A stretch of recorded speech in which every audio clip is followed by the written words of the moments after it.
Bank of பரோடாவில் cash இருக்கும்போது இந்த தப்பு மட்டும் பண்ணிடாதீங்க. அது எப்படி கரெக்டாக எழுதுறதுன்னு சொல்லி பார்க்கலாம். முக்கியமானது நம்ம உள்ள வந்து சொல்லித்தரேன். ஃபஸ்ட்டு வந்து எப்படி செக் இல்லாமல் கேஷ் வித்ட்ராவல் சொல்லி பண்ணலான்னு பார்க்கலாம். இந்த ஸ்லிப்பு வந்து கேஷ் வித்ட்ராவல் ஸ்லிப்பு. இது வந்து பேங்க்லேயே இருக்கும். நீங்கள் பேங்க்கில் போய் கேட்டால் கொடுப்பாங்க. இது எப்படி ஃபுல் பண்ணுறது அப்படின்னு சொல்லி பார்க்கலாம் வாங்க. இதில் என்ன முக்கியமான விஷயம்னா ஸ்டெப் பை ஸ்டெப்பாக சொல்கிறேன். கடைசி வரையில் பாருங்கள். இந்த முக்கியமான தப்பு மட்டும் பண்ணக்கூடாது. அதை நான் கடைசியில் சொல்கிறேன். வாங்க பார்க்கலாம். ஃபஸ்ட்டு வந்து இந்த சலான் வந்து எப்படி ஃபுல் பண்ணால் நீங்கள் வந்து எந்த பிரான்ச்சு ஃபஸ்ட்டு எக்ஸாம்பிளுக்கு வந்து நான் நாமக்கல்னு போட்டுருக்கேன். நீங்கள் எந்தெந்த பிரான்ச்சில் கேஷ் இருக்கோ அந்த பிரான்ச்சு போட்டுக்கோங்க.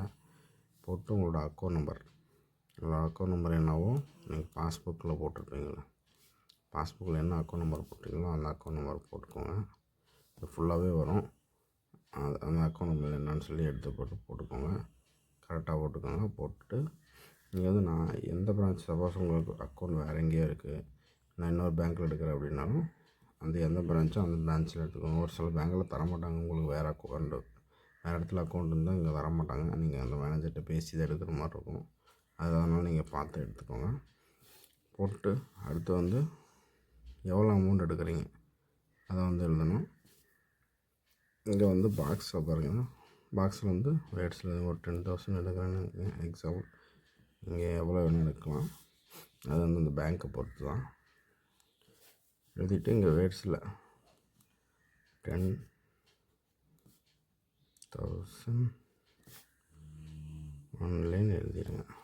எழுதிட்டிங்கன்னா அவ்வளோதான் முடிஞ்சிச்சு.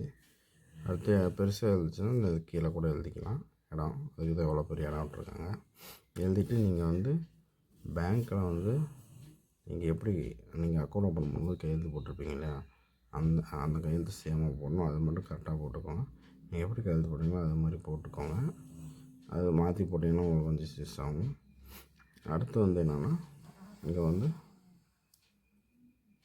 உங்களோட பேர், நீங்கள் பேங்க் அக்கௌண்ட்டில் என்ன பேர் கொடுத்தீங்களோ அது மாதிரி பேர் அப்படியே பார்த்து கரெக்டாக ஃபுல் பண்ணிக்கோங்க. பசங்க மட்டும் இங்கே வந்து டேட்டு போடுற மாதிரி இருக்கும். இன்றைக்கி கேஸ் இது வந்து 2000 போட்டிருக்கு. இது வந்து டேட்டு போடுற மாதிரி இருக்கும். டேட்டு என்ன டேட்டோ அந்த டேட்டு இங்கே வந்து மென்ஷன் பண்ணிக்கோங்க. நீங்கள் முக்கியமான விஷயம் சொல்லணும்னு பார்த்தீங்கன்னா, நீங்கள் எது எழுதினாலும் ஓவர் ரைட்டிங் பண்ணாமல் தப்பு இல்லாமல் எழுதுங்க. நீங்கள் ஓவர் ரைட்டிங் எதாவது பண்ணியிருந்தீங்க அப்படின்னா உங்களுக்கு வந்து அந்த இது தப்பாக எழுதிட்டீங்க, திருப்பி கரெக்டாக எழுதிட்டாங்கன்னு சொல்லுவாங்க.